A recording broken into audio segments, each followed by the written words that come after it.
ស្រេចបងលោកដៃដេចកំពួនជើងអូនឲ្យជាក់ដឹងខ្លួនព្រោះតែនួនកំពុងតែដេកធ្លាប់ប្រាប់អូនហើយកុំត្រមួកពេកឆាប់ក្រោកពីដេកទៅចាក់ក្រឡេកឲ្យបាសម្ដងព្រលឹមស្រាងស្រាងក៏ឃើញអូននាងកំពុងលើកជើងសក់ឡើងកន្ទ្រើងអូននាងលើកជើងដើម្បីហាត់ប្រាណបងចង់ហាត់ដែរក្បែរស្រស់ភូមិផា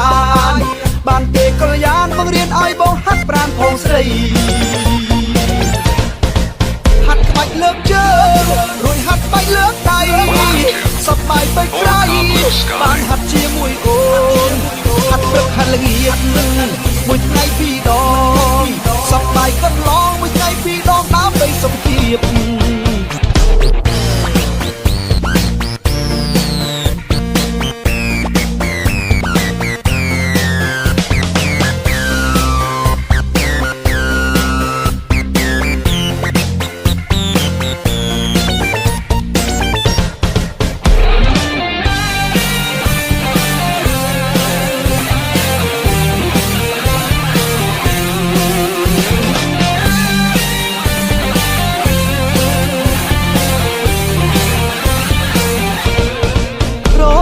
ស្រេចបងលោកដៃដេចកំពួនជើងអូ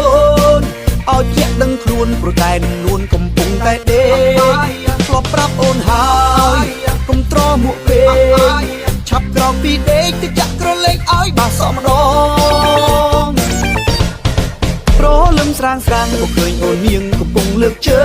ងសក់ឡើងកន្ទ្រើងអូននាងលើកជើងដើម្បីហាត់ប្រាណបងចង់ហាត់ដែរក្បែរស្រស់ភូមិផានបានទេកល្យានបង្រៀនឲ្យបងហាត់ប្រាណផងស្រីហាត់ក្បាច់លើកជើងរួចហាត់ក្បាច់លើកដៃសប្បាយពេកក្រៃបានហាត់ជាមួយអូនហាត់ព្រឹកហាត់ល្ងាចមួយថ្ងៃពីរដ